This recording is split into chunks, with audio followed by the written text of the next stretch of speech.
listeners who are blind, have low vision, or another print disability that makes reading, holding a book, or turning a page difficult or impossible. The content is copyrighted by USA Today. For more information, please visit us on the web at nfradioreading.org. The Niagara Frontier Radio Reading Service now presents a reading of articles and features from USA Today for the 20th day of July.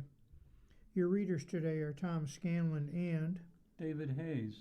As always, we start with page 1 of USA Today, and our first article is titled, Trump's Message is Stuck in 2020. The author is Susan Page. Broken election claim has a familiar ring. With less than 4 months to go before crucial midterm contests, President Donald Trump was naturally focused on the election in his primetime address to the nation. The election 6 years ago, that is.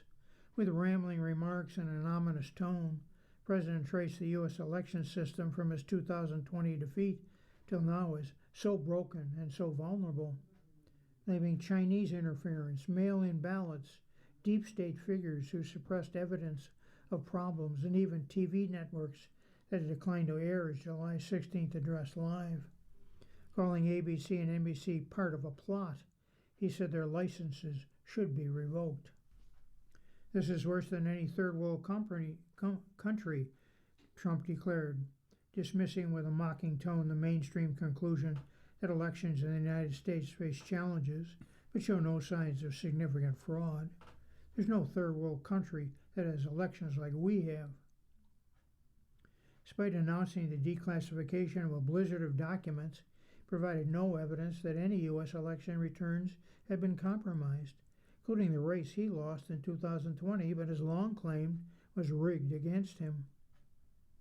Georgia Senator Jon Ossoff, a Democrat, called Trump the world's most famous sore loser, delivering a primetime presidential sour grapes address. Meanwhile, he told reporters his war in the Middle East spirals out of control and the cost of living continues to rise for Americans across the country. Flanked by flags and standing in front of a gold curtain in the East Room, Trump set the stage for a sprint to an election day likely to be difficult for Republicans. Democrats expect to regain control of the House of Representatives, putting them in a position to subpoena witnesses and launch investigations into the administration. He might even be able to win control of the Senate, too. The Capitol's trepidation about the president's address was bipartisan, albeit for different reasons. Senior Democrats accused Trump of using the speech to undermine faith in the election process that will unfold in November. Ty Cobb, a White House lawyer during Trump's first term, went further on PBS NewsHour, saying he thought the speech was intended to add the predicate that he needs to declare an emergency act or about the time of the elections. Some Republicans, especially those on the ballot this fall, worried not about what Trump said, but what he didn't say. That he remained fixated on his past defeat rather than voters' concerns about the cost of gas, food, housing, and health care. In brief opening remarks, the president didn't acknowledge any economic concerns, describing the stock market as booming, and noted inflation had eased last month. We're doing great, he said.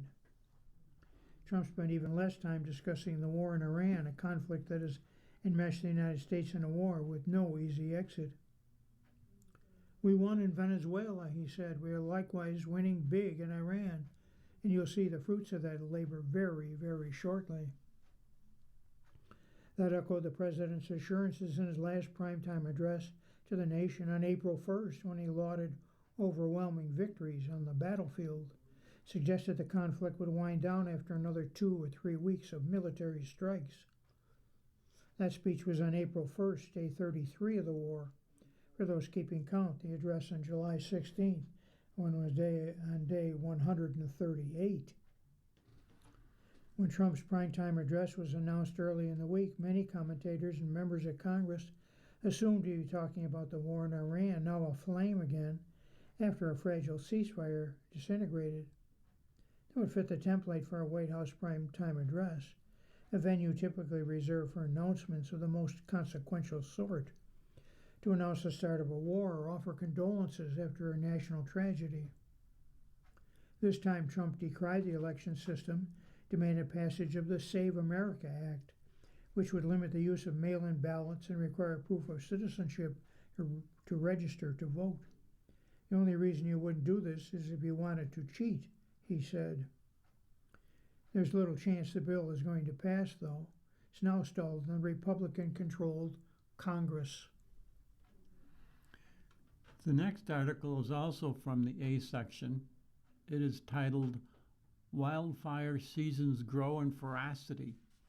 Smoke, sheer destruction, only spreading, data shows. The article is written by Ignacio Calderon and Stephen Beard. A new heat wave will bring another round of scorching temperatures as fires in the West continue to grow in what already has been a deadly fire season. The Babylon fire in Utah now covers 100,000 acres, and the Aspen Acres fire in Colorado is nearing that size. This follows what had been a historically warm winter turned into a historically warm first half of the year. So far, 2026 is the nation's second warmest in 132 years of record keeping. USA Today analyzed decades of wildfire data compiled by federal agencies, which includes fires of at least 1,000 acres in the western United States and at least 500 acres in the eastern United States, to see how things have changed. From 1984 to 2024, more than 16,000 large wildfires have burned 180 million acres. That's an area larger than Texas or that of the 15 smallest states combined, those being Rhode Island, Delaware, Connecticut, Hawaii, New Jersey, Massachusetts, New Hampshire, Vermont, Maryland, West Virginia, South Carolina, Maine, Indiana, Kentucky, and Virginia. And the amount of land burned is not equally distributed over the years. By the early 2020s, the average annual acres burned had nearly tripled compared to the 1990s. Though summer is still the predominant wildfire season, the average acre burned in winter, spring, and fall have increased also, according to the analysis. In December 2021, the Marshall Fire erupted and tore through Colorado communities, leading to large-scale evacuations. It became the most destructive fire in the state. More than 1,000 homes were lost.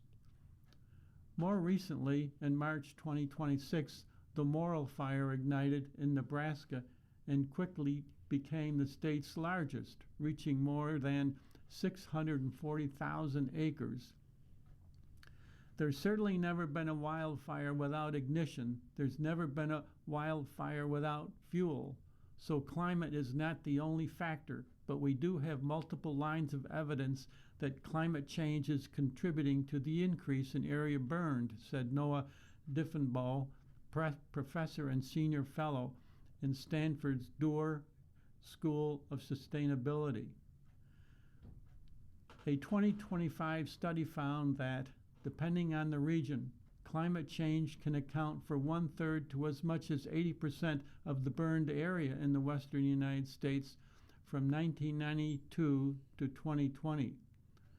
Wildfire smoke is a major contributor to air pollution and is slowing or even reversing in some regions decades of progress to clean the air.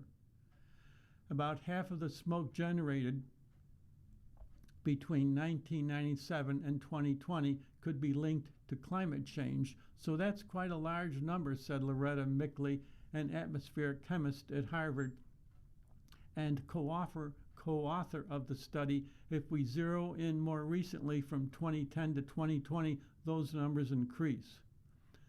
The states hit hardest are Washington, Oregon, and California, Mickley said. These are places with large forests that generate a lot of smoke. They also have experienced a loss of winter snowfall. Not all fires are bad. They can help keep forests diverse and keep pest populations in check. And historic suppression of fires from the 20th century, however, has led to denser forests, which can lead to fires growing in size and intensity. Fire is sensitive to weather conditions, so a rainy or dry year can shape a fire season. The latest forecast from the National Weather Service Climate Prediction Center shows Colorado and Utah might get some relief from above normal precipitation, while the Pacific Northwest could see dry and hot conditions in the coming months. There's a lot of just chaos in year-to-year weather, Mickley said, but the big picture shows increasing fire when you look at the overall trend over a number of decades.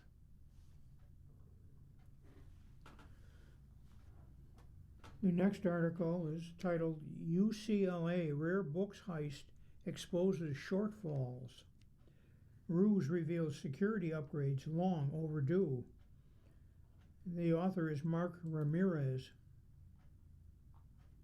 Last year, staffers at the University of California, Los Angeles East Asia Library were going through a box of viewed books from the school's special collections when they noticed something was amiss. The box included rare and time-worn Chinese texts, some worth thousands of dollars, but closer inspection revealed the bound manuscripts were not what they seemed. Said they were counterfeits, affixed with fake identification tags, printed characters spilled down their unweathered pages rather than hand-scrawled ones. They checked the records to see who last requested to see the books. The name? Alan Fujimori, a name they'd been tipped off to after similar incidents at other university libraries. UCLA's growing probe found that Fujimori and others had borrowed Chinese texts since 2020 worth more than $200,000, some of them centuries old, and also returned fake copies in their place.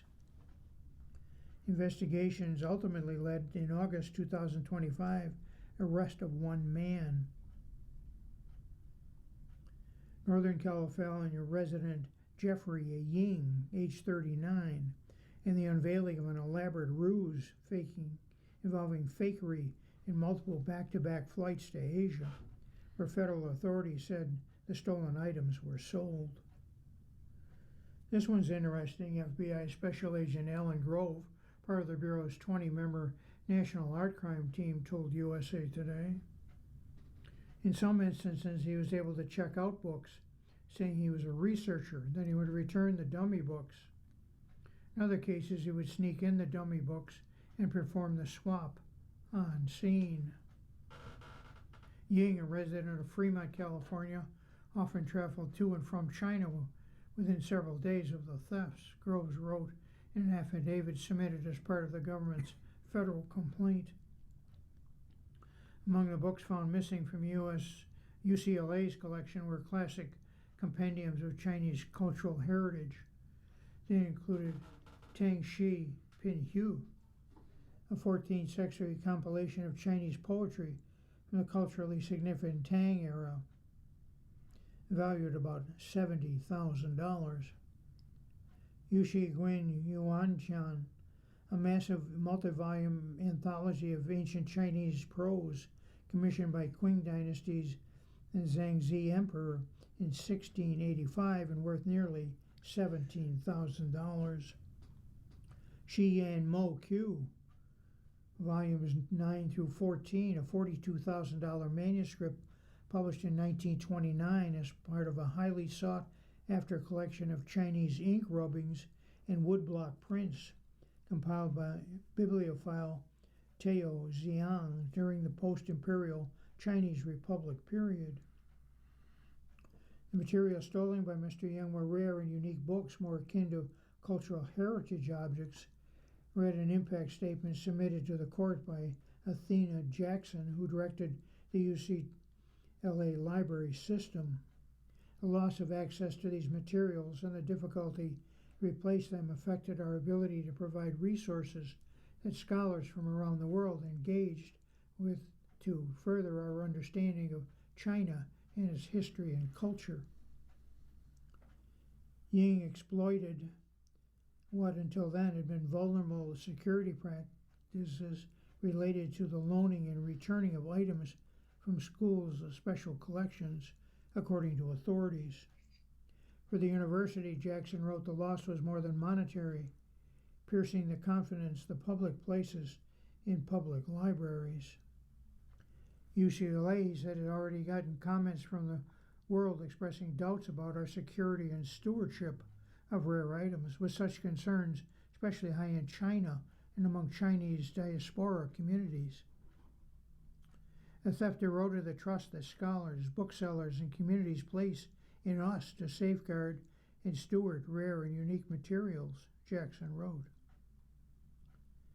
Several prestigious university libraries feature rare book collections made available to researchers for scholarly purposes.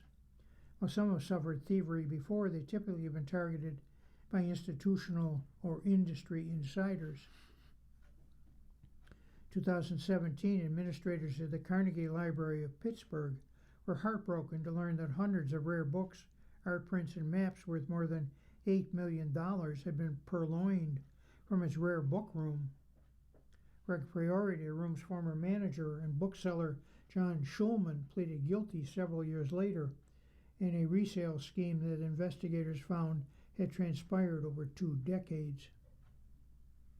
2006, map dealer E. Forrest Smiley III was sentenced to 42 months in federal prison in order to pay almost $2 million in restitution after admitting to stealing and selling 97 rare maps taken from prestigious libraries around the world. He was caught when a staffer at Yale University's Benedict Library in New Haven, Connecticut, spotted a hobby knife blade on the floor and became suspicious. In 1987, former Library of Congress curator James W. Gilreath pleaded guilty to swapping $25,000 in rare books from the institution. 22 books by authors such as Walt Whitman, Jack London, Henry David Thoreau were all recovered. At a time when security measures were more relaxed, hard-up antique print dealer Robert Kindred spent the summer of 1980 pillaging rare books and antique illustrations from academic libraries nationwide.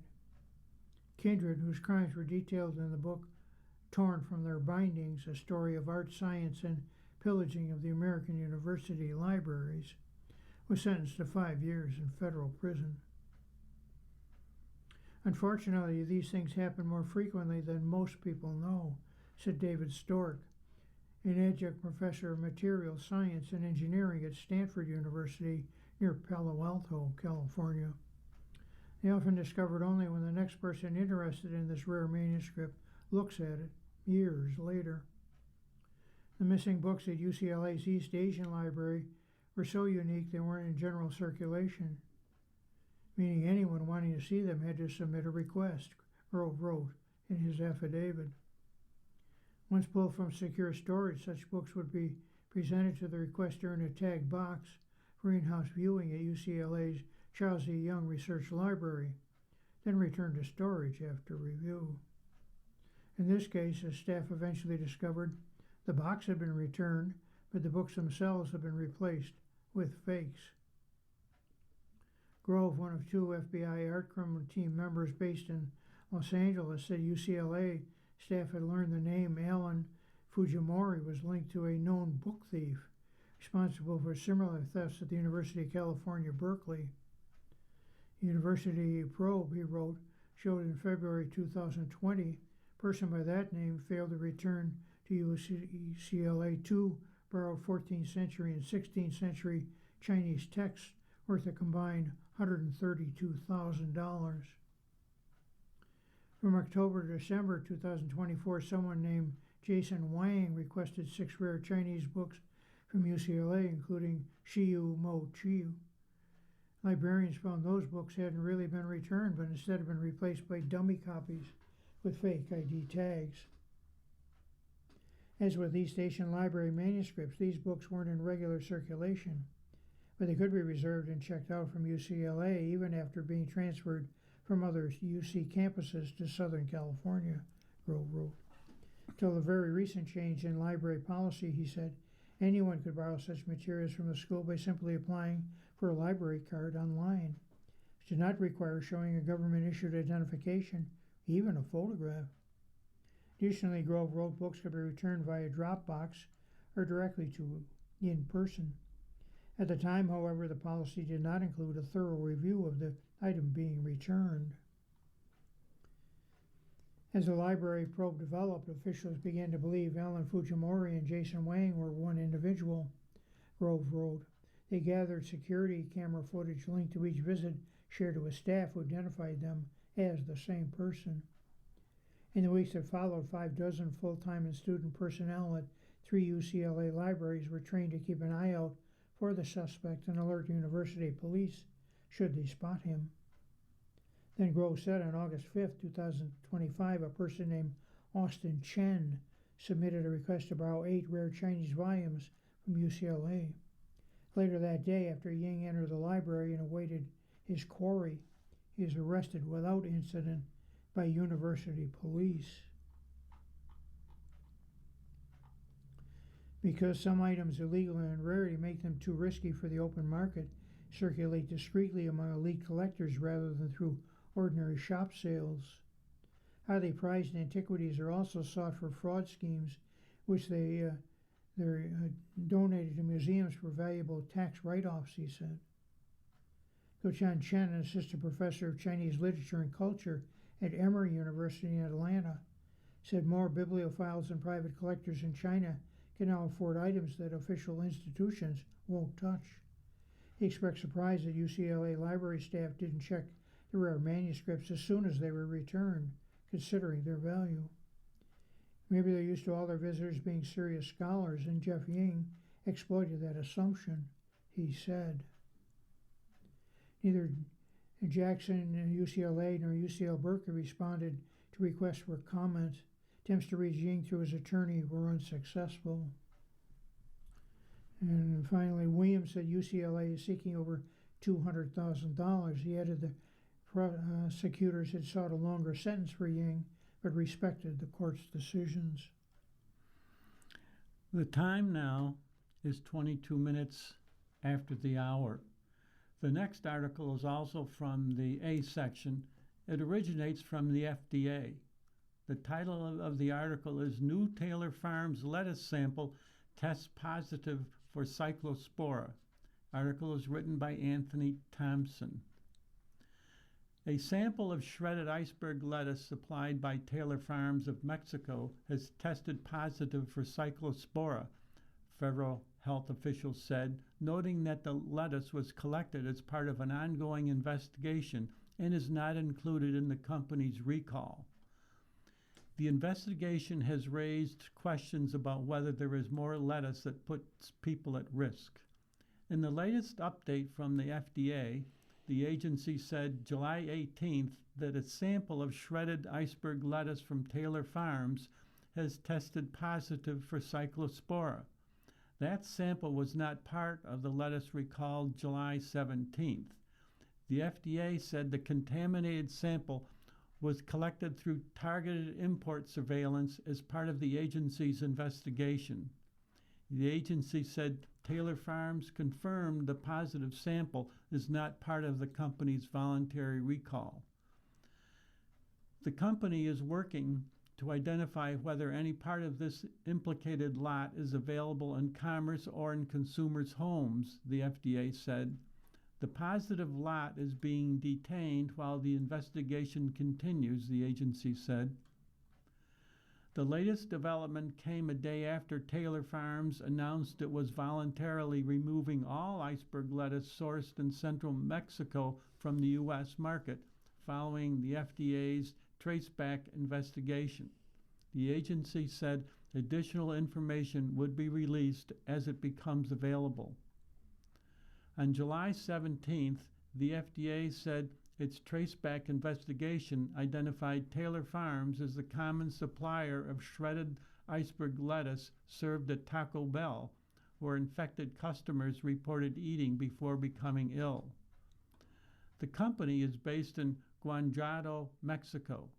The FDA said Taylor Fresh Foods also recalled certain Market Side brand bagged lettuce products sold at Walmart. The recalled Walmart products include 12-ounce and 24-ounce Market Side iceberg salad bags and 8-ounce and 16-ounce Market Side shredded lettuce with best if used by dates ranging from July 18th through August 3rd. Customers are advised to discard the products or return them for a refund. Taco Bell said July 17th that it had removed all lettuce supplied by Taylor Farms from its restaurants after federal officials linked shredded iceberg lettuce served at taco locations in Indiana, Kentucky, Michigan, Ohio, and West Virginia to the outbreak. Walmart also removed selected Market Side lettuce products from stores in 27 states as a precaution. It said that no confirmed illnesses had been tied to the retail products. Taylor Farms has said that no Taylor Farms branded salad kits or packaged salads are associated with the outbreak. And finally, Cyclospora is a microscopic parasite that infects the intestinal tract and can cause prolonged diarrhea, nausea, stomach cramps, bloating, and other gastrointestinal symptoms. Federal officials have said the outbreak has sickened people in 34 states. You're listening to a reading of articles from USA Today and the Niagara Frontier Radio Reading Service. And the time is 27 minutes after the hour. This means we'll move to the money section of USA Today. And our first article is titled, Tech May Turn to AI to Help Determine Who to Fire.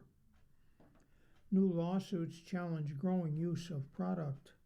The author is Jessica Gowin. A lawsuit lodged against Meta Platforms accuses the technology giant of using AI-powered software to target people with disabilities or employees on medical leave for layoffs. Legal experts say the legal action, likely the first of its kind against a major U.S. company, challenges the growing use of AI to help make hiring, promotion, performance, and termination decisions. The lawsuit in Oakland, California, federal court this month, alleges Meta relied on AI-assisted systems to score and rank employees on such factors as productivity when it cuts thousands of jobs this year, harming employees who miss work because of illness or to care for family members. The 26 anonymous plaintiffs from 6 states were notified in May that their jobs would be eliminated on July 22nd. They alleged the company violated federal and state anti-discrimination laws that shield workers with disabilities take medical leave who are pregnant, and they seek a preliminary ruling blocking Meta from carrying out the layoffs until they can pursue their claims in private arbitration. Meta denied the layoffs were conducted by AI. These claims lack merit and are not based on facts, the company said in a statement. Workforce management and organizational decisions were and are made by people, not AI. Increasingly, artificial intelligence is playing a big role in who gets hired. Now at issue is how big a role it plays in who gets fired. Employers are increasingly using AI to screen resumes, rank job applicants, and handle preliminary interviews. While these automated tools increase efficiency and reduce headcount, they also raise legal issues. A federal judge in San Francisco recently ruled that enterprise software company Workday must face a class action suit alleging its AI screening software discriminates against jobs against applicants. John Hyman, chair of the Employment and Labor Practice, any employment decision is made. The time now is 31 minutes after the hour. The next article is also from the money section. It is entitled The Inflation Divide. The trend is lower, but why do prices seem higher than ever? The article is written by Daniel Devise. Consumers learned July 14th that inflation cooled in June, thanks in part to falling gas prices. But prices still rose. In fact, the 3.5 annual inflation rate for June was higher than the inflation rate in any month of 2025. Inflation is complicated. Prices can be down for the month as they were in June, but up for the year. A falling inflation rate doesn't necessarily equate to falling prices. And consumers most likely care about the price they're paying at the supermarket right now. Our direct personal experiences with prices aren't always reflected in the national inflation figures, said Elizabeth Renter, senior economist at NerdWallet. Here are answers to all the inflation questions you were afraid to ask. Number 1. Is inflation rising or falling? Answer. That's a tricky question. Prices rose 3.5% in the year that ended in June. A month earlier in May, the annual inflation rate was 4.2. So, between May and June, the annual inflation rate went down. In that sense, the annual inflation rate is falling. Next question. What about prices? Answer. Even though the inflation rate dropped in June, prices were still 3.5% higher than a year earlier. Prices are almost always rising. Over the past 5 years, the annual inflation rate has ranged from a low of 2.3% to a high of 9.1%. Prices often fall from one month to the next. In June, for example, consumer prices declined by 0.4%, but prices usually rise from 1 year to the next. When they rise by just 1.1% or 2% a year, consumers may not notice. When the prices rise more quickly, shoppers suffer. Slowly, steadily rising prices are the norm, Renter said. Next question. If inflation is falling, why are prices still so high? Answer. A lower inflation rate doesn't mean there's no inflation. As of June, prices were still rising at a rate of 3.5% a year. That is significant inflation. For context, between January 2012 and January 21, 9 years, the annual inflation rate never ranged higher than 2.5%. For most consumers, however, the annual inflation rate tells only part of the story. Inflation has been elevated more or less continuously since 2021. Over the past 5 years, prices have risen more than 25%. In other words, an item that cost $100 5 years ago might cost $125 now. The inflation rate doesn't necessarily tell you how people are feeling, said Ryan Sweet, chief global economist at Oxford Economics. The average consumer looks at price levels, he said. The level of prices hasn't come down. The difference between annual inflation and the cumulative effect of inflation over multiple years can create a disconnect, economists say, understanding inflation's impact on consumers. Half a decade of high inflation in the 20s, consumers have generally been unhappy with high prices over the last few years, said Bill Adams, chief U.S. economist at Fifth Third Commercial Bank, but inflation is usually reported as the change in prices from a year ago. Next question. What does a lower inflation rate mean? Answer. When the annual inflation rate falls from 1 month to the next, it typically means that prices are falling or rising at a slower rate than before. Prices don't rise and fall in lockstep. Gas prices dropped by 9.7% in June, but food prices rose by 0.2%. Clothing prices rose by 3.9% in the year that ended in June, but used vehicles prices dipped by 1.8% in that year. Next question. Is the inflation rate ever negative? When the economy falls into recession and consumers stop spending, the annual inflation rate can slip into the negative. In the brief COVID-19 downturn of 2020, the annual inflation rate sank as low as 0.1%. The Great Recession pushed inflation in the negative in 2009. Sometimes prices fall across the board over an extended period. That phenomenon is called deflation, and it's bad because it signals a stagnant economy. The United States experienced deflation in the Great Depression.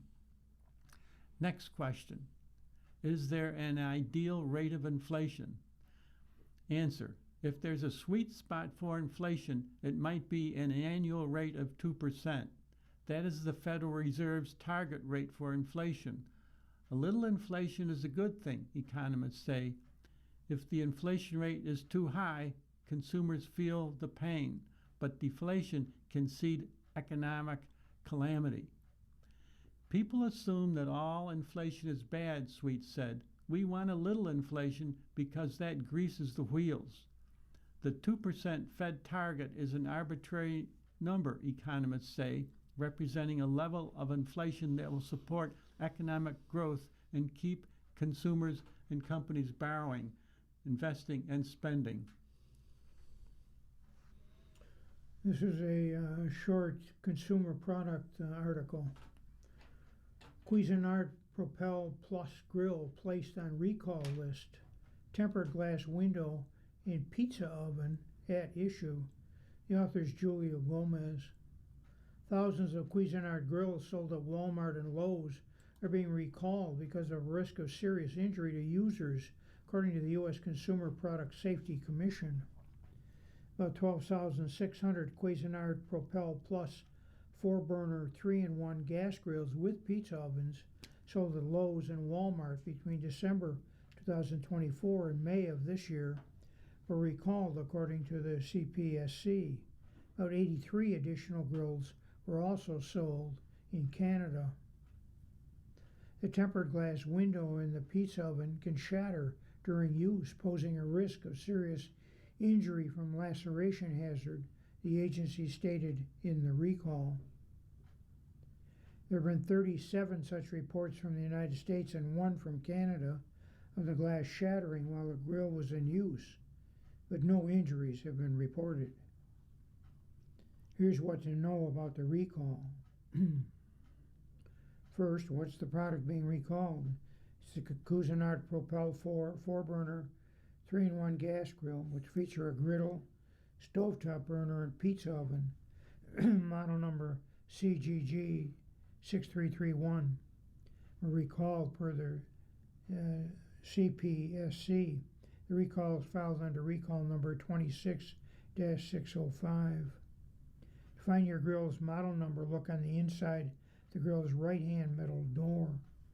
Model number and serial number should be located there, according to the agency. And where were they sold? They were sold in the United States, at Lowe's and Walmart, according to the recall notice. An additional 83 of the affected products were also sold in Canada. And what do you do if you have one of the recalled grills? If you own it, stop using it. If you believe your model is one of the affected grills, do the following, according to CPS. Visit Conair's website to confirm that your grill is included in the recall. If it is, follow Conair's instructions to safely remove the tempered glass from the grill's pizza oven. Upload 2 photographs, one of the glass after it's been removed, another of the grill's serial number, to the website www.recallrtr.com/3-in-1grill. And lastly, once the grill's been verified, owners will be refunded $500 by check or receive the original purchase amount if they can provide a receipt, according to the CPSC. Once grill owners receive their refund, they should write recall on the glass with a black permanent marker and dispose of the glass. The next article is also from the money section. It's titled, Australia's Retirement System Gets a Fresh Look. Trump looks into it after Social Security's issues. The article is submitted by Daniel Devise. President Donald Trump has said his administration is looking very seriously at Australia's retirement system, which requires workers to participate in a savings program akin to the 401k. What does that mean for the future of our own 401ks? And what about Social Security? America's retirement system is far from perfect, retirement experts say, and a big piece of it is in crisis. Social Security, our National Retirement Trust Fund, faces potential insolvency by 2032, and only about half of private sector workers participate in the workplace retirement plans that are supposed to supplement Social Security. Australia's retirement system is different and arguably better. Employers are required to pay 12% of worker wages into 401k style accounts for every employee. A national pension delivers extra income to retirees who don't have enough income and assets to get by. An international ranking of retirement systems, the Mercer CFA Institute Global Pension Index, gave the United States a C+ in its 2025 report. Australia got a B+. If you were inventing a retirement system from scratch today, you would almost certainly do something like the Australian retirement system, said Andrew Biggs, a senior fellow at the Libertarian American Enterprise Institute. Question: what's so great about retirement in Australia? Answer: Australia's retirement system is superior, Biggs and others say, because it protects retirees from poverty while requiring workers to save for retirement. And Australia still ends up spending considerably less of their GDP on their program than we do, said Andrew Estruth, director of the Center for Retirement Research at Boston College. Under America's system, millions of workers save nothing for retirement. Social Security protects retirees from poverty, but at an unsustainable cost. More money is going out of Social Security than coming in, and a once plentiful cash reserve is dwindling. When the reserve runs out, if nothing is done, the federal agency will have sufficient funds to pay only about 83% of full benefits, according to an estimated from AARP. Trump has repeatedly touted Australia's retirement system. It really worked out very well, incredibly well, and very respected, Trump said at a July 6th White House event to launch Trump Accounts, the federal savings program for children, and we're going to be talking about that with Congress and see if we can implement it, he said. Next question. Why is Trump studying Australia's retirement model? Answer. Trump hasn't publicly stated exactly how the United States might tap Australia's retirement model, but we can find hints in his executive actions. Earlier in the year, Trump signed an executive order that will broaden access to retirement savings for workers whose employers don't offer 401k type plans. The order creates a new website called TrumpIRA.gov that workers can use to enroll in a private sector retirement plan. It calls for the site to be active by January 1st, 2027. Trump's order coincides with the coming launch of the Savers Match, a 2022 initiative of the Biden administration that delivers up to $1,000 a year in matching retirement contributions for lower income workers. The Trump IRA plan is tailored to boost the share of American workers who share for retirement. The president wants to help everybody in the United States get a retirement account, like every Australian worker has a retirement account, said Teresa Galdarucci, a labor economist at the New School for Social Research. Access to tax-favored retirement plans is widening as more states introduce automated savings programs, prodding companies to offer retirement plans and enrolling employees automatically. Starting in 2025, most of the new 401k plans had to automatically enroll employees rather than to leave the decision up to them. That's a far cry from requiring workers to save for retirement, as Australia mandates. Question: what if every worker was required to save for retirement? Answer: would forced retirement savings work in America? On that question, experts are divided. Employers fund Australian retirement accounts, but it's misleading to say that it is the employer contribution, said Romina Bocchia, Director of Budget and Entitlement Policy at the Libertarian Cato Institute. Ultimately, she said, it comes out of workers' wages. Bocchia says mandatory retirement savings would hurt low-income workers who might need all of their paycheck to cover the expenses of daily life.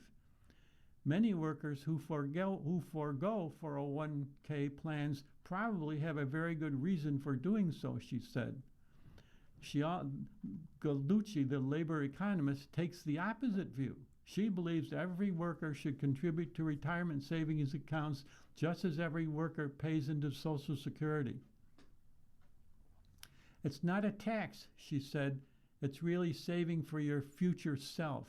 Biggs of AEI says the United States could move toward Australia's model by capping Social Security benefits so that the federal program would eventually be much more focused on lower earners. The Committee for a Responsible Federal Budget, a Washington think tank, recently proposed capping annual Social Security benefits at $100,000 for couples as a way to shore up the retirement trust fund. Simultaneously, Biggs said, the U.S. government could require every worker to enroll in a 401k.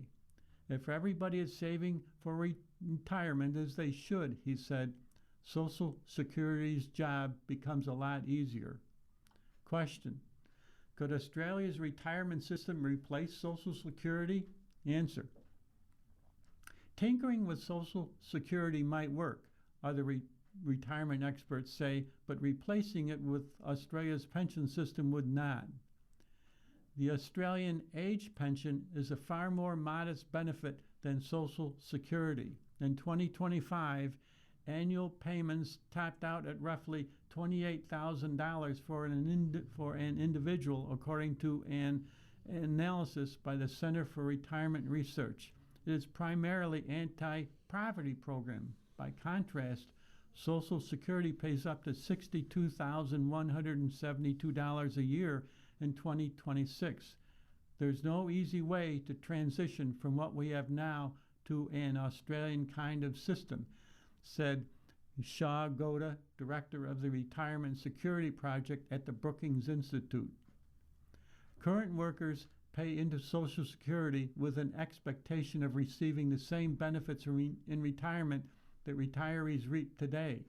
If the U.S. government replaced Social Security with a smaller Australian-style pension, Goda said, those workers would feel cheated. And finally, we've already promised benefits to current and former workers that have to be paid somehow in the future, she said. The details matter a lot here.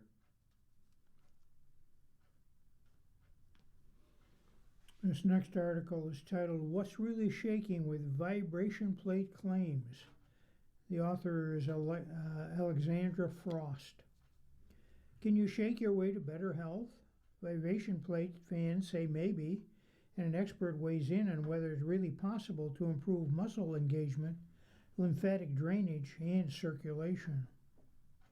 Vibration plates are devices on which a person sits or stands on a platform which shakes or vibrates, said Natasha Trentacosta, a board-certified orthopedic surgeon at Cedars-Sinai Medical Center.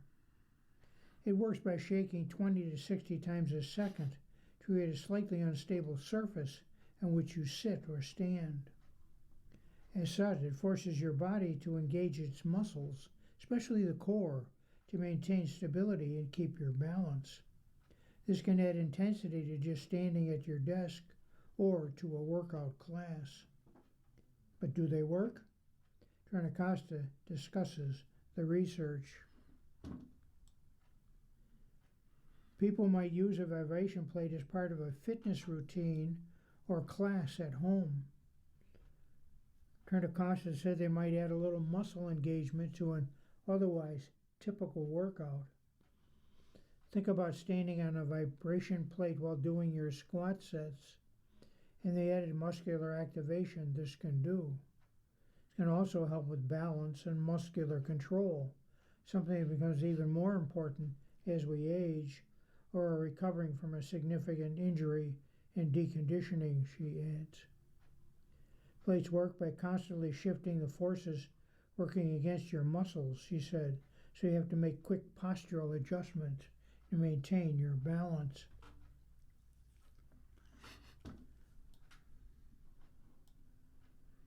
Though she said they can help engage the muscles, there's no real proof that this equates to more strength or power gains. Vibration plates have never been shown to lead to significant weight loss, as they do not substitute for a healthy diet, proper exercise regimens, which should include at the very least cardio, strength training, and stretching, she said.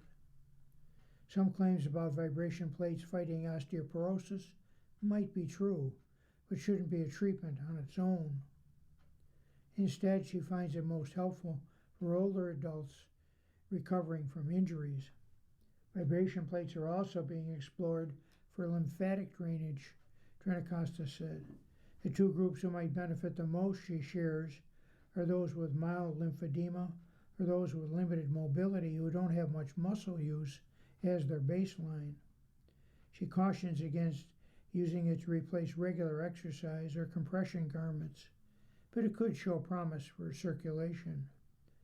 And lastly, overall, consumers and patients should think of this as an extra tool, not something to replace other treatments, exercises, or interventions. The next article is back in the news section. It's titled, "Cracking Your Knuckles Won't Lead to Arthritis," an interesting topic. Article is submitted by Alexandra Frost. Crackling your knuckles can feel good, or it might be one of those things you find super annoying to hear someone else do, but also might make you think, is this safe? Especially for those who frequently crack their knuckles, it can bring up concerns about long-term damage such as arthritis. Question: what's happening in your joints when you crack your knuckles? Answer: when someone cracks their knuckles, the joint being popped is being distracted or stretched. The pressure inside the joint drops, a gas cavity forms, and the result is that audible crack. Manipulating or popping a joint creates temporary mobility gains, relaxes the muscles surrounding the joint, and activates the joint receptors. Chalo adds, popping a joint can help with relaxation of the muscles around the area temporarily and maybe giving some level of relief. Question: can crackling knuckles lead to medical problems? Multiple studies over time have repeatedly shown there is little to no risk or connection between popping your knuckles and arthritis or any other long-term health problem. One of the most frequently cited studies in similar research shows no correlation between crackling knuckles and arthritis. In one 2017 study of a very small group, researchers found some thickening of the metacarpal head cartilage in knuckle crackers, which may affect osteoarthritis, but scientists felt larger studies were necessary to better understand the correlation. Next question. What to know if you are a frequent knuckle cracker? Cracking your knuckles is not considered a dangerous activity despite the common belief that it leads to arthritis or joint damage. Kahlo said, there are no long-term benefits or harms from cracking your knuckles. Still, some people are concerned it will cause arthritis, but that's not true. Arthritis has many root causes, including genetics, microtrauma, and repetitive microtrauma. And finally, cracking your knuckles temporarily creates joint space, whereas arthritis is a compression of the joint. For that exact reason, there is no correlation, she said. Okay. You're listening to a reading of articles from USA Today for the 20th day of July on the Niagara Frontier Radio Reading Service. We'll return for more readings after this short break. Your readers today are Tom Scanlon and David Hayes. If you're listening to this publication online, you're probably using our website, a podcast player like Spotify or iTunes, a streaming service like Siro, or a smart speaker. Did you know that we now have a dedicated app that can be downloaded to any mobile device, like a smartphone or tablet, for free? App users can conveniently access our live stream and any episode of our podcast easier than ever. To download the app, just type NFRRS in the search window in the Apple App Store or in the Google Play Store. Contact us anytime if you have any questions by calling 716-821-5555, extension 5. Thank you.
We'll continue now with our reading of articles from USA Today.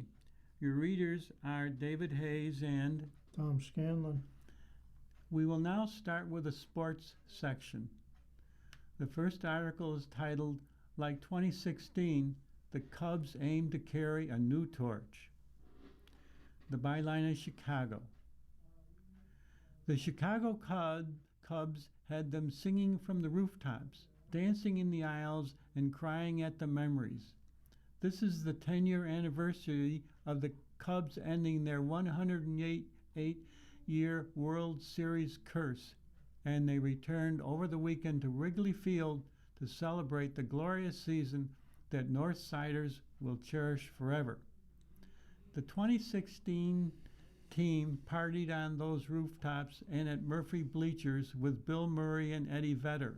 They told stories and reminisced about the old times at the Chicago Theater with David Ross and Anthony Rizzo hosting a 2-hour podcast with their former teammates.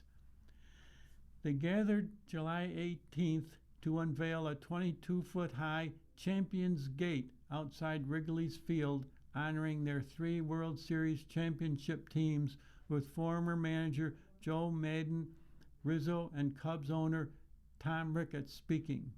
Former pitcher Kyle Hendricks threw out the first ceremonial pitch. And then they spent the game sitting in the right field bleachers with cold adult beverages, with Cubs first baseman Michael Busch even hitting a home run into the bleachers that landed at Rizzo's feet while he was holding his infant son. These last few days have been the best few days, said Rizzo, wearing his Game 7 jersey, in the last 10 years of my life. The good times rolled all weekend, leaving this year's version of the Cubs feeling envious, knowing just how much they'd love to be included in that royalty someday. For the guys that are back in town, it makes you appreciate it even more, says Cubs manager Craig Counsell, because it's so difficult to do. It just makes you treasure it. It makes you work hard and understand that it takes your best every single day if you want to even have a chance at it. These Cubs believe they could be that team playing deep into the cool October nights themselves if they can ever figure out just who they are themselves. They look like a team mired in mediocrity the first 2 weeks of the season, look like a juggernaut that could challenge the Los Angeles Dodgers when they won 20 of 23 games, look like a mirage when they dropped 10 games in a row, and then look like a serious threat to the Milwaukee Brewers by going 20-8 before the All-Star break. They produced 2 10-game winning streaks, lost 10 in a row, and finished the first half as Major League Baseball's hottest team with a 54-42 record in the top spot in the National League wild card race. Who are these guys? When you find out, please let them know also. It's been a really odd first half, said Joe Hoyer, Cubs president of baseball operations. Our record seemed solid, but the way we got there was so strange. The winning streaks, the 35 games is the worst offense in baseball, struggles, the injuries. We put ourselves in good position, but obviously I know we can play even better. The ultimate mission, of course, is to make sure the Cubs don't go another century without winning another championship, and there are folks still alive to witness it. The Cubs haven't adopted any gimmicks or mantra like Maddon's embrace the target or try not to suck, but they believe that with their explosive but inconsistent offense, ranking 4th in OPS, and fabulous defense, they have the nucleus to play until the ivy turns brown. But if they're going to be a serious challenger to the big boys in the National League, they're going to need some more pitching. To be specific, a big-time starter with San Francisco Giants #2 starter Robbie Ray being a perfect fit. They expected to have Jameson Thielen return this week and Edward Cabrera in 3 weeks, but they can't afford to wait. They could use bullpen help too, with closer Daniel Palencia sidelined until at least mid-August. I think I've said it to you a million times, said Hoyer. You can't have enough pitching. You never have enough. This first half has kind of proven that. We thought we went in with real depth, and we got to the end of our depth, and I had to trade for guys and pick up guys. The Cubs believe that acquiring just that one starter, maybe a reliever too, could be the difference between playing late in October or going home in the first round of the postseason, provided, of course, they get there.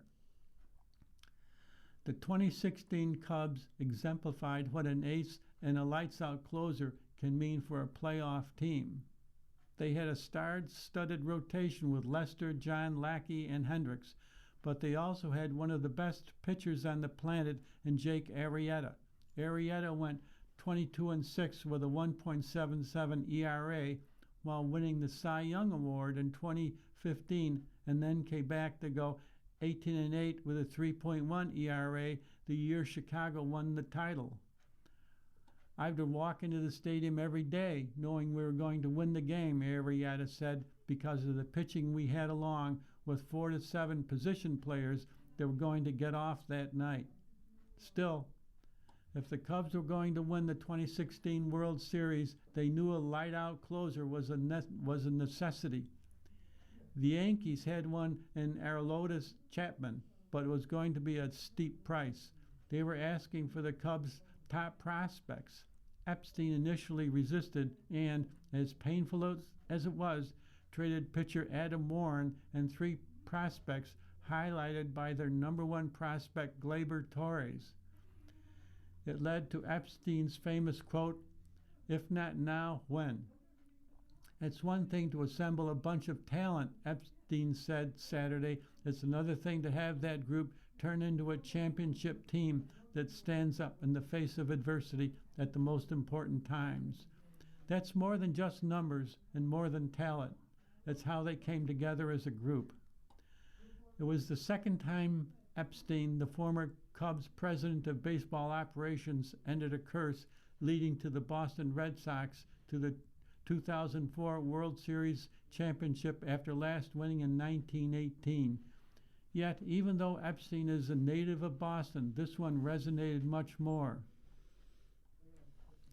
The difference was that I was super young in Boston, Epstein said, and we kind of did it with a bunch of young guys in the front office. The whole thing, I barely remember it. The whole thing seemed like one wild night out. We didn't realize how hard it was. We were just kind of all along for the ride together. With the Cubs, I knew how hard it was. It didn't take it for granted. So I appreciated that one more in the moment, how hard it is, how you can't let those opportunities go by. This is why the Cubs need to strike and acquire pitching if they're going to take advantage of this opportunity themselves. They have a 4.33 ERA, which ranks just 21st in baseball. I'm trying not to get over-emotional about it, Hoyer says. I try to stick to the numbers and make sure we're doing things that make sense on paper. But I think our position playing group is really, really good. That's a group that could win a lot of games in October. Obviously, the challenge for us has simply been pitching and pitching injuries. The way Hoyer views it, it's not enough just to get into the playoffs. They did that last year when they were a wild card team. Played a best-of-3 series against the San Diego Padres and were bounced out of an NL Division Series by the Brewers after forced to start Matthew Boyd on short rest. It's a huge advantage in October, Hoyer insists, not only winning the NL Central, but having one of the league's top 2 records to clinch a first-round bye. Getting a bye is effectively winning a series and weakening your opponent in the next series, Hoyer says. That's a really big deal. If the odds say that you can do that, that's a different equation than if not. You have to be aware of those things, and we certainly will be. Certainly, they can't afford to have another lull in the second half if they're going to catch the Brewers, who have a 6-game lead. The more the Cubs can close the gap on the Brewers, the more aggressive the front office will be to pursue pitching. But if the Cubs drop further back by the trade deadline, that approach could become much more passive. There's some sense of urgency of going out there and playing your best ball right off the bat, Cubs shortstop Dansby Swanson says. There's no room for getting things figured out. We've got to be ready now. We can sit here and go through all the scenarios in the world, but what matters is this group stepping up and playing ball that it's capable of doing. And if they do, well, their lives could forever change, as Rizzo and former Cubs catcher and manager David Ross can tell you. I'd be a lot poorer, I know that, Ross said. This team let me manage. This team let me dance when he was playing on Dancing with the Stars. It's gotten me an ESPN gig. It's gotten me a podcast. It's gotten me a managerial job. It's gotten me private jets. Said Rizzo, there's a lot of great guys, players before us that didn't win here and that are celebrated and loved dearly here. Obviously, no one's won here in 108 years before us, so winning does change everything for you. Winning in Chicago, the magnitude of what we won has elevated our careers and life and brotherhood tremendously. It has changed our lives big time. If this Cubs team can grab that big-time starter and get into the dance, there's no telling just what might happen. Whether it's in Chicago, Illinois, or nationwide or worldwide, Arrieta said, we get told stories on a daily or weekly basis of what this meant to families and generations of families, and that's special. This is something we were able to do and cement ourselves in Cubs history forever. Now, with no player remaining in the organization from the 2016 team and only 4 players still active in the game, this team is ready to carry the torch. I'm proud of how hard it was for us and how much adversity was thrown our way, Cubs center fielder Pete Crow Armstrong said. And finally, he says, for how beat up we were, for how many guys have cycled through here, this was a friggin' team effort. This first half, it definitely shows that this clubhouse, this team that we have right now is capable, super capable. We got a lot of work to look forward to. This next article is titled, Let's Get Real. I'll take football over football every day of the year. The author is Nat Davis. The beautiful game? Nah. Eye of the beholder, etc., etc. For the football faithful, the World Cup excitement built into a crescendo for the final between the defending champ Argentina and Spain. But for the football faithful, we've been subjected to plenty. Training camps and NFL fantasy drafts can't come quickly enough.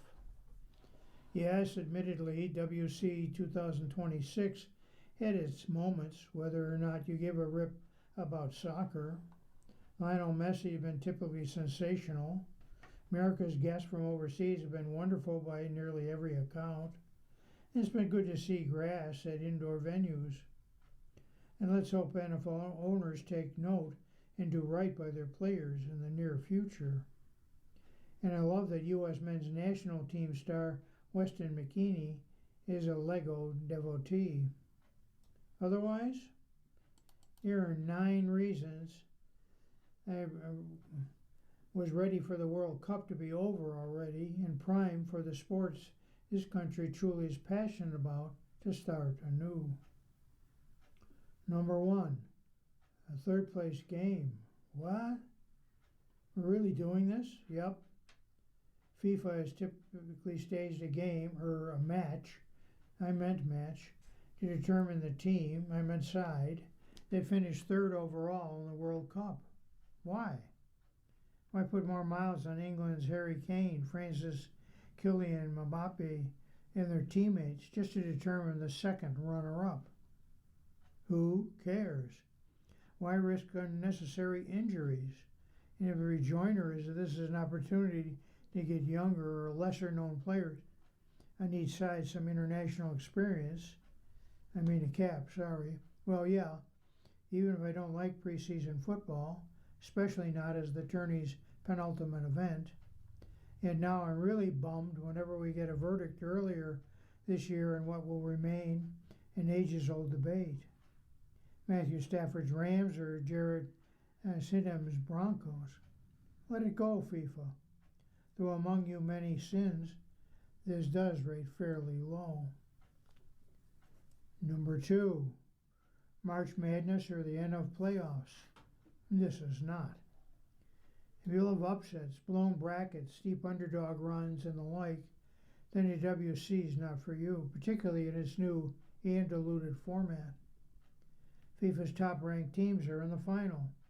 Its top 4 were in the semis. 6 of the top 8 reached the quarterfinals. Number 14, Switzerland. Number 19, Norway, the interlopers, meaning there wasn't really a scintilla of an upset after a round of 16. Also, history will accurately tell you that if you don't root for a Big Ten or SEC squad or European or South American, then your team has no shot. Also, how is Italy, which has failed to qualify for the last 3 World Cups, currently ranked 15th? I'm digressing. As for that inaugural watered-down round of 32, with the exception of Cape Verde overcoming 20th ranked Uruguay during group play, it's pretty much chalk. The new 48-team format offering much more cover to top teams when at least a few used to experience vapor lock in the 32 group play of last year's past. No wildcard teams like the 2005 Steelers, 2010 Packers going on a championship run. No George Mason or Florida Atlantic. All those breathless announcements about teams winning their first knockout round match in decades, like the U.S. beating 61st ranked Bosnia-Herzegovina in the round of 32. Stop. As for the USMNT, number 3, America stinks. Yeah, the guy who had appreciated the quality and theater of the NFL for decades wants to get swept up in soccer patriotism too. And the U.S. victories over Paraguay and Australia in group play made me want to believe there was some substance to the golden generation propaganda. But in the end, as I suspected all along, same old USMNT. Good enough to win the NFC South, Group D. Good enough to beat overmatched Bosnia-Herzegovina, but not able to leverage all of those alleged difference-making stars in their prime on home soil against a beatable Belgium side in the Seahawks' raucous Lumen Field, or Seattle Stadium per FIFA, and the notion that Christian Pulisic, the guy who skipped the Gold Cup a year ago, while Joe Burrow is desperately trying to make U.S. flag football team for the 2028 Olympics in his spare time, is some kind of American soccer goat, as an insult to goats like Tom Brady and Jerry Rice, say nothing of Landon Donovan, Clint Dempsey, or Tim Howard, perhaps even Jamaica's best ever bobsledder. Not the golden generation that we thought. Former U.S. keeper Casey Keller said on ESPN after America's decisive 4-1 loss to Belgium. Understatement of the turning. Give me a side in this field I can get behind. Maybe Wrexham? Still, the high watermark quarterfinal appearance in 2002, the U.S. men have won 6 of 20 WC matches and didn't even qualify 2018. And while I remain thrilled that the women's team got their due compensation from the U.S. Soccer Federation, who would have ever guessed that equal pay for equal play would net America 2 teams that can't make it to the quarterfinals? Talk about flopping. Oh yeah. Number 4, flopping. Just the worst. Find myself drawn to soccer players, get taken out on a dirty play, get up piping mad, charging back after the ball, which is to say like 1 or 2 of them ever. Soccer's bane should also be conferred, adding respect to football players and the legitimate pain and agony they constantly fight through. Number 5, what's the deal with offside? Why is it a rule that constantly needs to be reviewed? Frequently seems subject to ticky-tacky enforcement necessary. I imagine because the game would somehow be less beautiful. 6'5" Erling Haaland was hanging out and pillaging in the opposing penalty box all day. But can you imagine telling Rice or Jamar Chase to run a go pattern, so long as they stayed even with a free safety, because it just wouldn't be sporting to get between him and the end zone. There's got to be a better way, maybe allowing one attacker to at least linger outside the box and gather be serviced with a deep strike. Who doesn't love the bomb after all? And defenses always adapt tactically. I know I'm the ugly American. 6. FIFA. So what's the process for awarding your Peace Prize, Gianni? How about suddenly rescinding a red card, which happened in 1962 and this year? Oh, right, that was allegedly explained. Dare I dive into Qatar 2022 or just stop while I'm this far behind, given that there's almost no comeback from a soccer deficit without Messi on your side? NFL league office has screwed up plenty of times over the years, but graft and political pandering, at least as it pertains to competitive on-field issues, aren't typically on the menu. Yeah, I'll stop here. Number 7, ties. Draws, which is how 28% of a group play match ended. NFL has one tie in the last 816 regular season contests. Ugh.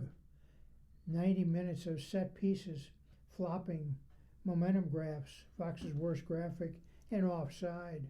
Plus injury time, signifying nothing. 8. Soccer refs. Football matches have one referee legislating 22 players on the pitch, which is substantially larger by roughly 1/3 than a football field, even when including end zones. VAR, that's video assisted referee, and the offside flag folks allegedly help said ref. Can you imagine the uproar if there was only one on-field official adjudicating 22 guys in an NFL game? I know Egypt is with me here. 9. Soccer lingo. Every sport has its vernacular, so I don't know why this one strikes me as so pretentious. Again, ugly American. But brace yourself. I'm definitely going to write at some point that the Packers' new 3-4 shape just didn't have enough quality put their side in position to equalize with the Vikings, thus rendering Green Bay to the bottom of the NFC North table and mulling its options ahead of November's transfer window, as I likely never get enough results to go through to the playoffs. More practice, less training, LaFleur. Had enough? Same. I'm dying for some fire zone blitzes, run-pass options, Texas routes, and quarters coverage. We've all enjoyed all of our foreign visitors, and hopefully they will leave with a better impression of Americans and our culture after spending some up-close and personal time with us. This screed notwithstanding. The following article is also from the sports section, and it offers a particular observation, again, on the sport of soccer. The title of the article is, quote, "Huge opportunity," end quote, "sadly was squandered. Adaptive soccer relegated to the fringe." The article is submitted by Josh Peter. The World Cup stage, on which Lionel Messi and other international stars have dazzled with their magic, may have offered to the potential to stretch imaginations even further. For example, imagine how Messi might play if he were an amputee, or if he were dependent on a wheelchair, or blind or deaf, or a person with dwarfism, or suffering from any disability that precluded him from playing traditional soccer, but opened up the world to adaptive sports for athletes with disabilities. Many of America's elite disabled soccer players were eager to demonstrate their skills during the global soccer tournament co-hosted by the United States, Mexico, and Canada. Advocates sought to help make it happen, but the vision officially faded with the 2026 gold medal game July 19th. Adaptive soccer, adapted to allow anyone to participate, has lingered in the shadows. I think it's a huge missed opportunity, Nico Calabria, a four-time captain of the U.S. men's amputee soccer team, told USA Today Sports. You missed a big marketing opportunity, and that's not another one coming around. Riley Johnson, who is a member of the U.S. Power Soccer team, plays with a modified power wheelchair, said the World Cup could have increased the awareness of a form of soccer few people have seen. I talk to people about power soccer all the time, Johnson told USA Today Sports, and 99% of the time they've never heard of it. Lexi Here, another member of the U.S. Power Soccer team, added, I think the beautiful part of the game is just the passing when everyone gets it going. I mean, same thing in the able-bodied sport. When you see a really great passing sequence that leads to a goal, it's just beautiful.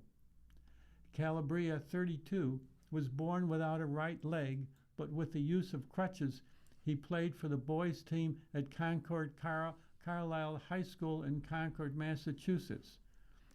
In 2012, off an incoming corner kick, Calabria scored a goal with a perfectly executed scissor kick. The game was being filmed. A video clip was posted online. Calabria's goal went viral. Almost 13 years later, he came to the World Cup.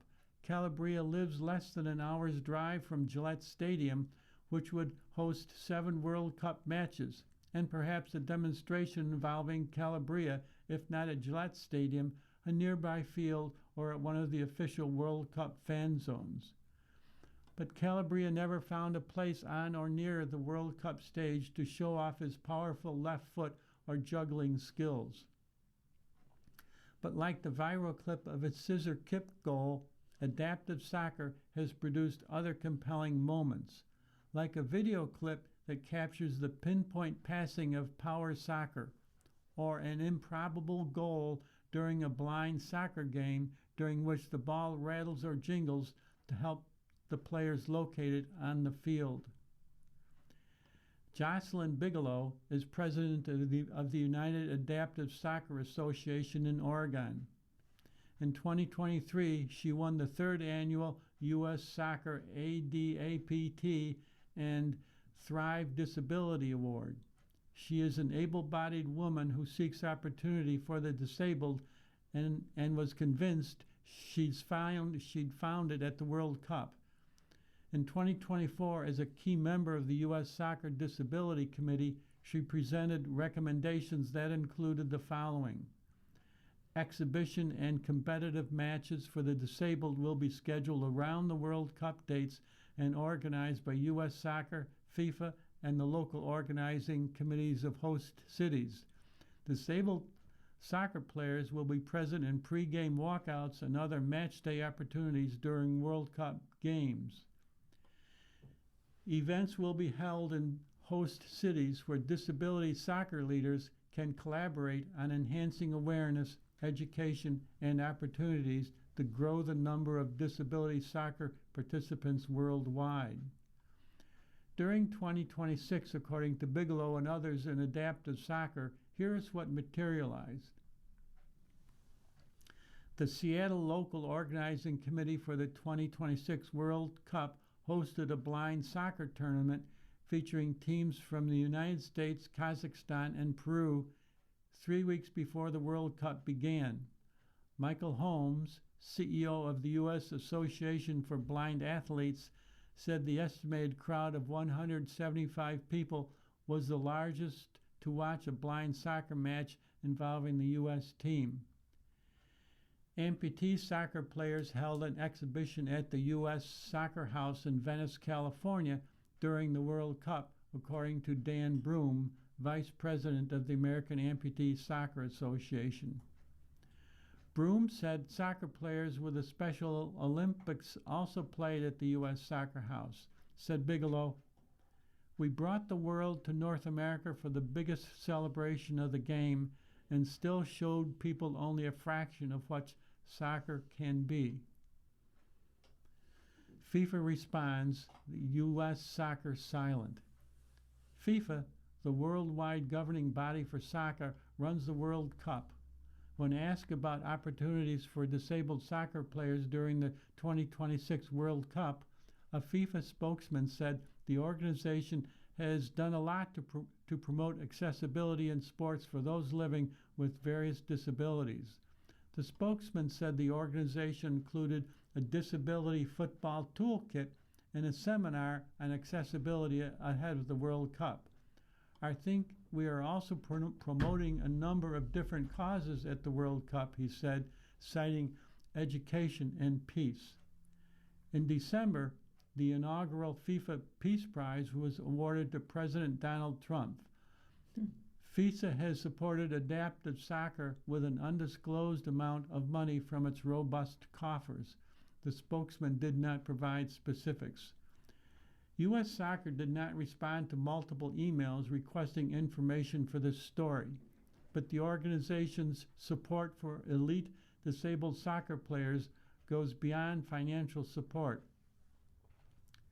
The Arthur M. Blank U.S. Soccer National Training Center, a $250 million, 200-acre complex in Fayetteville, Georgia, that opened in May, includes a special court for power soccer. Riley Johnson, a 13-time national team player in power soccer, said the U.S. Soccer consulted with the adaptive soccer community when designing the facility. We got everything we asked for and then some with how they built that facility around accessibility for all, Johnson said. So what happens next? Holmes, CEO of the U.S. Association for Blind Athletes, raved about what the Seattle local organizing committee did for the blind players during the 3-team tournament in May. But he also said, I think of all of us in the disability soccer community had slightly higher hopes on what we would be able to display and do in the disability soccer side. Broom was effusive about the amputee soccer demonstration at the U.S. Soccer House, where able-bodied people were offered crutches and a chance to try the sport. But Calabria said it feels like adaptive soccer is fighting over crumbs. I do think it comes down to money and whether or not these types of adaptive sports can become profitable or get larger, Calabria said. We have to have attention, and that's why the lack of promotion of these events, which would have been the cheapest and easiest thing for U.S. Soccer to do, I think is a huge missed opportunity. But the opportunity is not entirely gone, said Bigelow, even though her recommendations for the role of adaptive soccer for the 2026 World Cup largely failed to materialize. What happens next will determine whether inclusion was simply tournament language or an actual commitment, Bigelow said. Adaptive soccer does not need another brief inspirational cameo. It needs a permanent place to begin.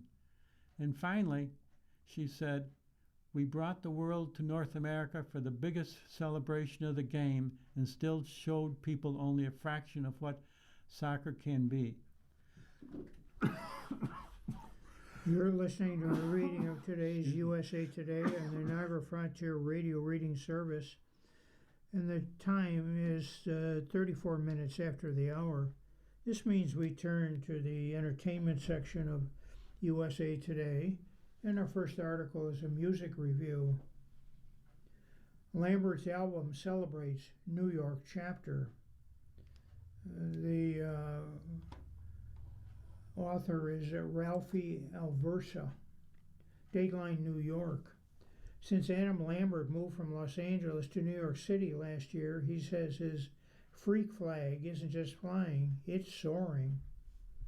I think there's a lot more fellow weirdos, you know, Lambert, age 44, tells USA Today. It's a city of all extremes, and I love the creative expression here. I love that people are doing their own thing, marching at the beat of their own drum.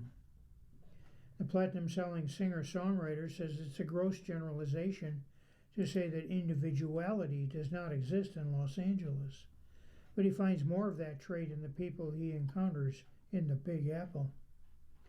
LA is a city that tends to get into sort of being a part of a trend or following, wanting to be picked because you're an actor or you're this or you're that. He says, there are a lot of performers here too, but I feel like in New York, people are not waiting for permission. There's a boldness here that I really appreciate. That fearlessness has bled into Lambert's music as well. It can be heard on Adam, now out, the singer's sixth studio album. Lambert spent 28 weeks on Broadway and cabaret between 2024 and 25. About midway through the run, the platinum-selling singer decided to sell his Los Angeles home and move to New York full-time, buying a penthouse condo in downtown Manhattan that he calls his sanctuary. With Adam, the singer is letting the audience into his home and his heart as he navigates not just a new zip code, but also a new relationship status. Lambert's 12-track album was written in New York, London, and Los Angeles. The artist enlisted Peter Nappy to executive produce the project. The LP is filled with up-tempo, club and party-ready tracks such as Under the Rhythm, which interpolates ATC's 2000 hit Around the World. Singer recalls that the simple idea of mixing the 26-year-old dance hit into the chord progression of Under the Rhythm quickly turned into a business proposition. Albert needed to get clearance from the original songwriters, and ACT's hit was actually a cover of a Russian pop song called Pesinka. It was a bit of a negotiation, but everybody was super excited about it, he says. The group of songwriters is based out of Germany, and they're really kind about it. They were excited. There's also a reference to Lambert's new home. He jokes that Rat City, the album's opening track that features singer Isaac Dunbar, is located in Manhattan's Lower East Side. It's also an intentional opening to the album. Moving to this new place, the entire sound is inspired by downtown Manhattan and Brooklyn. There's an industrial edge to it, he said. It felt a little bit heavy, concrete, metallic, a little dirty, a little gritty, that sort of urban escape kind of vibe. On the next track, Necklace, he covets a lover like a piece of jewelry. For the third track, Eat You Alive, he wants to take that person home.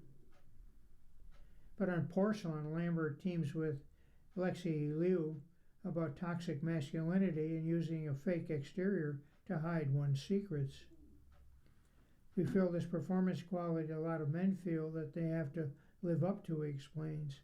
They can't have feelings, they can't show emotion. That song kind of explores a lot of that. Lambert's New Beginning doesn't just involve New York. The singer-songwriter's single is also following a 5-year relationship. Lambert said he hasn't dated as much as I thought I would or would like to while in his new city. Contributes some of it to working on his new album. Lambert also says that a Californian, he might not have been ready for New York winter. 2026, city saw almost double the amount of snow it usually gets. Lambert sings of his heartbreak on the new album. About a week after the relationship ended, he poured his heart out on a group of songwriters about what he was going through with the breakup. Led to Am I OK, song Lambert calls the album's heartbeat. I just described my experience of what it was at getting into the process of grief over the relationship, Lambert said. It's confusing to get out of a relationship. It's a complex, contradictory set of emotions. So this song asks a lot of questions, and am I okay? Am I numb, or is this how emotional I'm going to get? Lambert said the song proved to be a really good therapy for what he went through. And lastly, he said, you get to put all these ideas on paper. You get to make them sound pretty and sort of let them fly, take to the wind with a bit, he said. So I think it did help. It was healing. The next article is also from the movie section. It's titled, CGI Helps to Take Animals Off the Leash. It's written by Patrick Ryan. Toto, I have a feeling we're not in the movies anymore. Ever since the dawn of silent films, animal actors have been a big and small screen staple, whether it's Rin Tin Tin, Mr. Ed, or Flipper. But recently, a new breed of star has taken over Tinseltown, with more and more big-budget productions turning to computer-generated critters. This year alone, major releases including Moana and Michael have employed visual effects to create feathered and four-legged sidekicks. Crypto, the spunky canine companion in Supergirl, was all CGI, as were the barnyard sleuths and the sheep detectives and woodland creatures in Disclosure Day and other high-profile movies. It's a very exciting time, says Lauren Thomason, Director of Animals in Film and Television for animal rights organization People for the Ethical Treatment of Animals. Hollywood is embracing the humane technology to tell stories about animals without actually using them.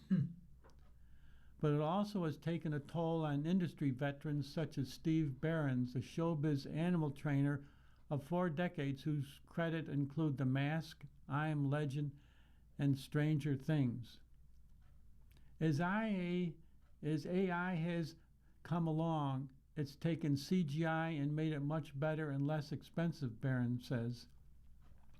It's a shame because it's a beautiful art for people who really understand how to train animals and do it the right way. I still work, but things are slowing down. I don't think there's too much of a future left. CGI animals have appeared on screen for the past 40 years, dating to a digital owl that flies in the opening credits of 1986 fantasy film Labyrinth. But they have become increasingly commonplace over the past decade in particular. For scenes involving wildlife or intense stunts, it's cheaper to use computer-generated creatures which don't require the insurance, permits, handlers, or living accommodations that real animals do. It's also a matter of ethics. There was a sea change started in the early 2010s after TV shows including Luck, The Gilded Age, and Lord of the Rings of Power all came under fire for horses dying during filming. Martin Scorsese's The Wolf of Wall Street also was hit with backlash for using a real great ape on rollerblades during a raucous party scene. The latter was a big turning point for the public, like, this isn't right, Thomason says. We know so much today about the abysmal conditions animals endure at training compounds before they ever get to a film or TV set, from dirty cages to food deprivation to inadequate veterinary care. We know that wild animals such as monkeys, bears, and wolves only perform under the threat of violence, and there's cruelty inherent in how they're forcibly taken from their moms as babies, Thomason adds, because most filmmakers don't want to actually cause harm or suffering. They're rightfully turning to this tech. Disney's Moana, a live-action remake of the 2016 animated movie, relies heavily on visual effects to create Moana's loyal pig, Pua, and daffy rooster, Hai Hai.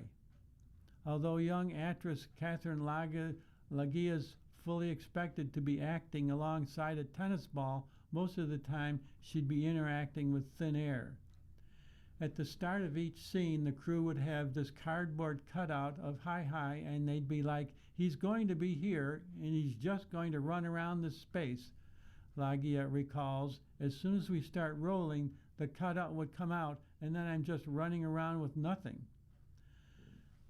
Films such as Supergirl and Michael have been docked by critics for their shoddy special effect, with reviews taking aim at the latter's distracting digital rendering of Bubbles, Michael Jackson's pet chimpanzee. Nonetheless, it's a small price to pay, Thomason says, and to be honest, the animals don't care how real it does or doesn't look. They care that their lives aren't being exploited and that they're not being abused. In an ideal world, PETA would like all animals out of Hollywood, she says, but the organization continues to work alongside productions.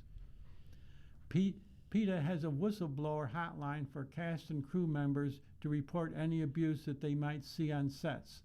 She also commends Legally Blonde prequel series Elle for promoting rescue pets and animal-free fabrics within its storylines. Summer movies The Odyssey and The Dog Stars both use canine actors, and live animals are unlikely to ever go away entirely. There are always going to be individuals who want the real thing, Barron says. He notes that most professional animal trainers have shifted away from negative reinforcement techniques. Instead of tightening a leash or pushing on a dog's back to force them to do a trick, pooches commonly are rewarded with treats, toys, or positive affirmations. There's a bad apple here or there, but generally all the trainers I know are in it because they love animals, Barron said. Animals truly are actors. And finally, the praise that they get after they've done something, I mean they get a rush out of it. I had a bulldog when I was working on Stargirl. We'd get out of the car and he'd drag me to the set because he just loved all the people. If it's done correctly, they truly do enjoy it. Here's a streaming review. Film pales next to real wolf insanity. The author is Kalia Richardson. Jordan Belfort, the subject of Martin Scorsese's The Wolf of Wall Street, called his once upon a time a brokerage firm an adult Disneyland for dysfunctional people. Belfort, portrayed by Leonardo DiCaprio in the film, welcomed a bacchanal feast of drugs, sex, and alcohol in and around his firm, Stratton Oakmont. Asked if any of the firm's former brokers about his lifestyle, and they'd say the same. Howie Gelfand, a former Stratton Oakmont partner, called the Hamptons home Sin City 24/7, with drugs galore. Firm's employees took Quaaludes as a sedative like candy, hired prostitutes regularly, and gambled sprees in Monte Carlo and Las Vegas. The movie doesn't actually portray the level of insanity that occurred back then, FBI agent Gregory Coleman said of the new Paramount Plus docuseries, The Real Wolf of Wall Street, now streaming. The three-part documentary traces the journey of the ill-fated pump and dump firm Stratton Oakmont, where Belfort and his team used deceptive tactics to sell penny stocks at inflated rates. After raising the value, Belfort and his brokers dumped their shares before price crashed, an illegal practice that tricked more than 1,000 novice investors out of their earnings. The docuseries features internal FBI documents, archival interviews, and conversations with former Stratton Oakmont brokers, federal agents, and a journalist about the smooth-talking stockbrokers' rowdy parties and sexcapades to the federal takedown of Stratton Oakmont. Belfort, who wrote the 2007 memoir that inspired the film, did not respond to requests for comment on the documentary. Here are the 7 things that Scorsese's film gets right and wrong, according to Real Wolf of Wall Street. Fact: Forbes published a profile about Belfort.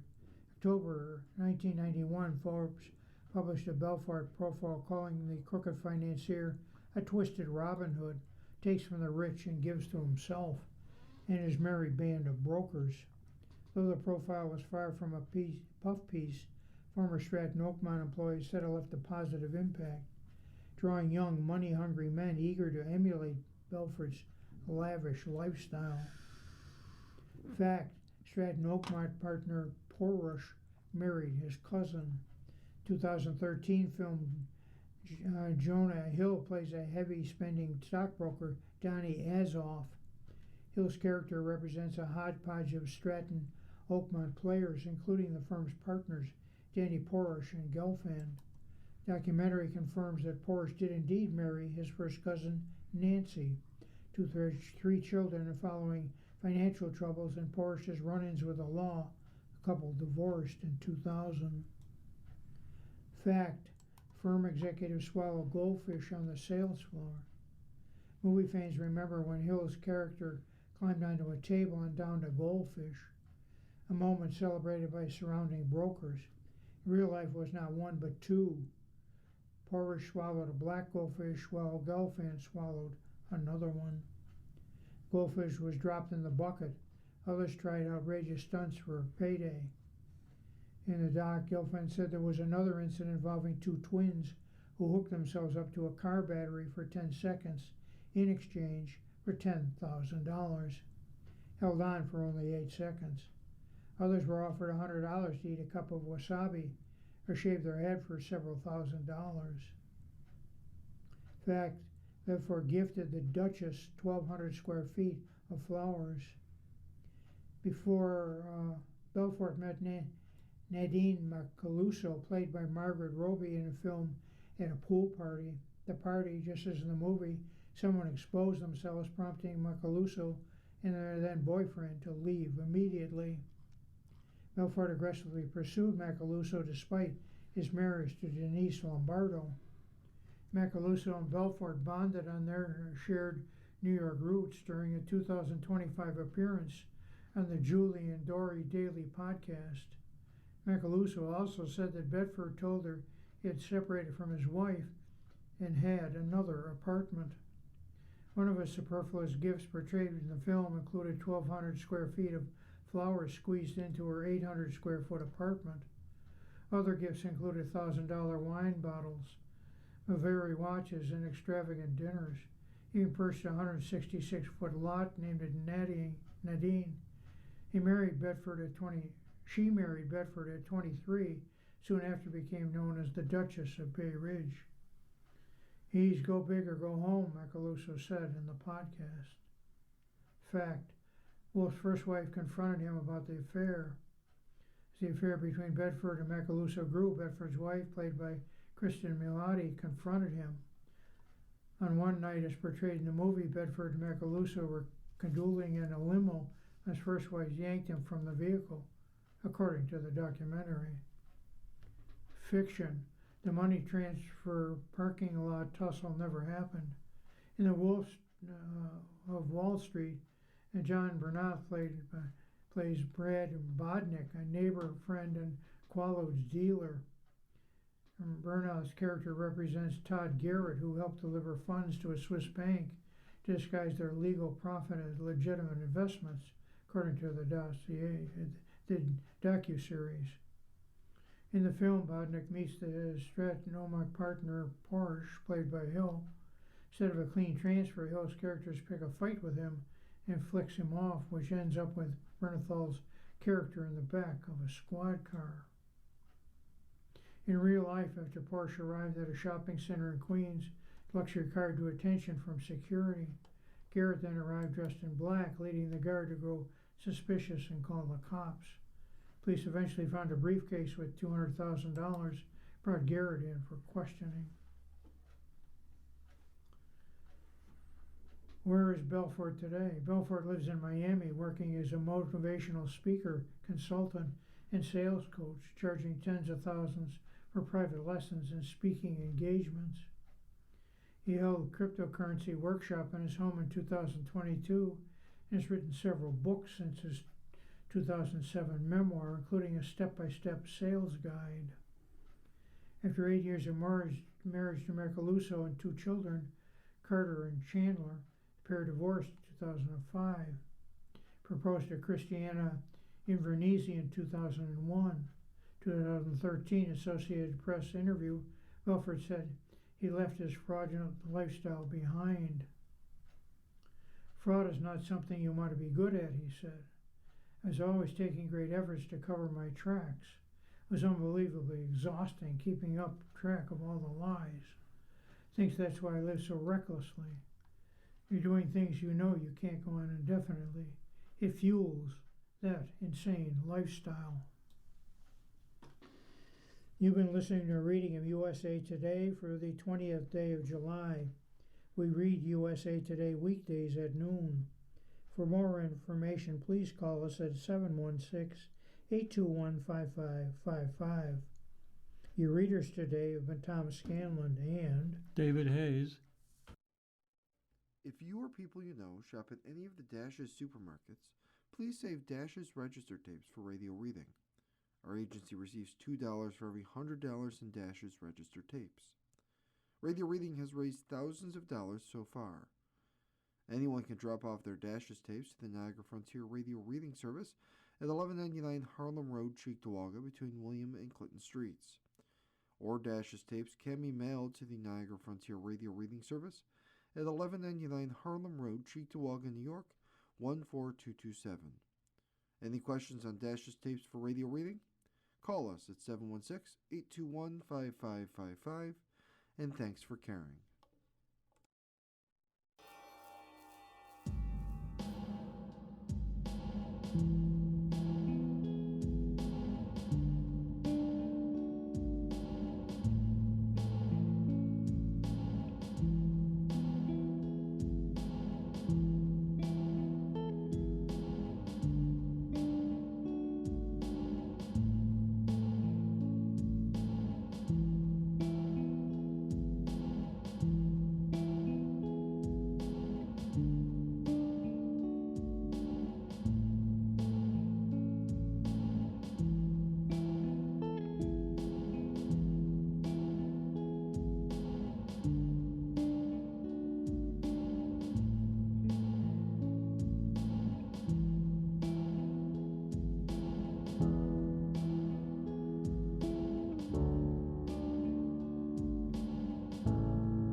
Coming up next in the Niagara Frontier Radio Reading Service, we have episode number 1 of More Than Enough by Anna Quinlan.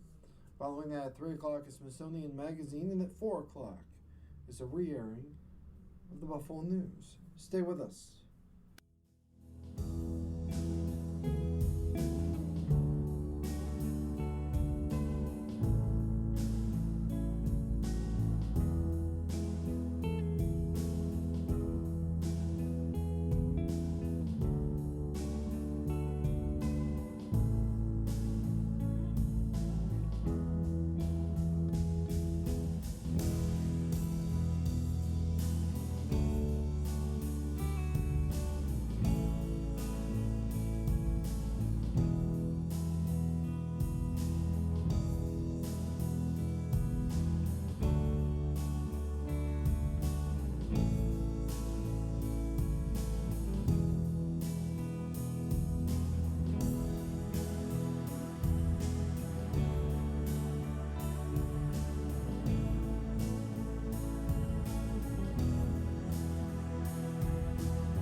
The following program is intended for listeners who are blind, have low vision, or have another print disability,